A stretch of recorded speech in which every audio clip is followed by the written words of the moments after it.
बघता बघता वारी सुरू झाली बरं का.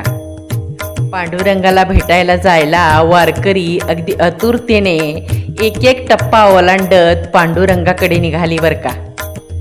वारीमध्ये आई बापाला भेटाय जायची म्हणजेच त्यांना त्यांच्या माहेरी जाण्याची ओढ आहे बरं का.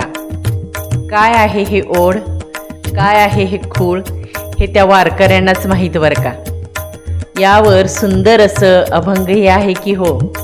एका जनार्दनी शरण, एका जनार्दनी शरण, येते माहेरची आठवण, येते माहेरची आठवण, येते माहेरची आठवण, माझे माहेर पंढरी आहे भिवरेच्या तीरी, माझे माहेर पंढरी आहे भिवरेच्या तीरी.